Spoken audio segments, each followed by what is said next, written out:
নমস্কার বন্ধুরা, আজকের আহারে রান্নাঘরে সকলকে স্বাগত। ছোট্ট এই চ্যানেলটিকে লাইক, শেয়ার ও সাবস্ক্রাইব করে আমার সাথে থাকার অনুরোধ জানাচ্ছি। আজকের ভিডিওতে আমি নিয়ে এসেছি শেষ মুহূর্তে আপনারা কি করে কাঁঠালের বীজগুলো আরও কিছুদিন রেখে খেতে পারবেন।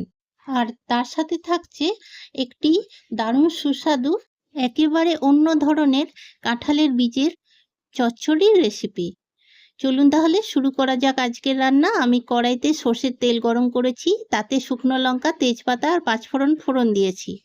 শুকনো লঙ্কাগুলো খুন্তি দিয়ে কেটে দিলাম। গাঁঠি কচু, আলু আর পুঁইশাকের ডাঁটিগুলো জলে ধুয়ে জল ঝরিয়ে রেখেছিলাম। এবার কড়াইতে দিয়ে নাড়াচাড়া করে নিচ্ছি। কচু, আলু আর পুঁইশাকের ডাঁটিগুলো একসাথে রেখেছিলাম, কারণ এগুলো রান্না হতে একটু বেশি সময় লাগে। এখন কাঁঠালের বীজগুলো হামালদিস্তায় থেতো করে ধুয়ে দিয়ে দিয়েছি। কাঁঠালের বীজগুলো আপনারা যখন রাখবেন তখন কখনোই এগুলো রোদে শুকাতে দেবেন না। আমি কাঁঠালের বীজগুলো পরিষ্কার করে জল দিয়ে ধুয়ে জলটা ঝরিয়ে তারপর ফ্যানের হাওয়ায় খবরের কাগজের ওপর মেলে দিয়ে শুকিয়ে রেখেছিলাম। এভাবে রাখলে অনেক দিন ভালো থাকে। এখন আগে থেকে কেটে রাখা কুমড়োর টুকরোগুলো দিয়ে দিলাম। বেশ কিছু এমন টিপস ফলো করলে অনেক কাজই খুবই সহজ হয়ে যায়।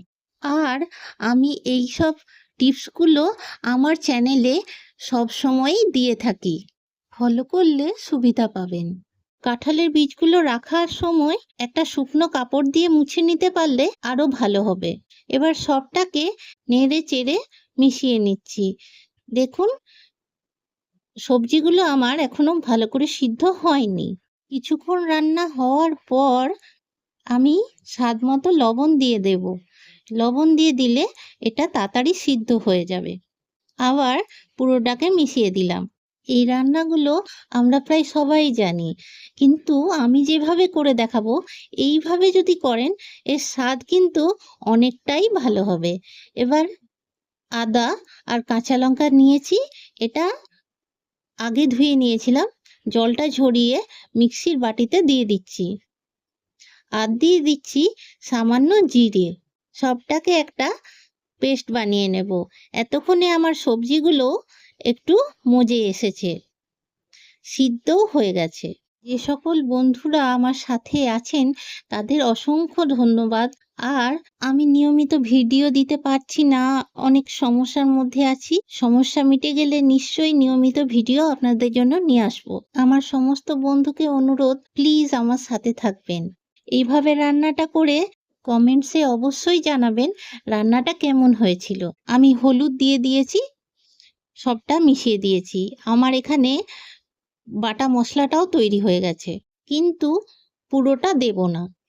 এমনই অনেক দারুণ সুস্বাদু সাবেকি রান্নার জন্য চ্যানেলটি সাবস্ক্রাইব করে আমার সাথে থাকবেন বন্ধুরা।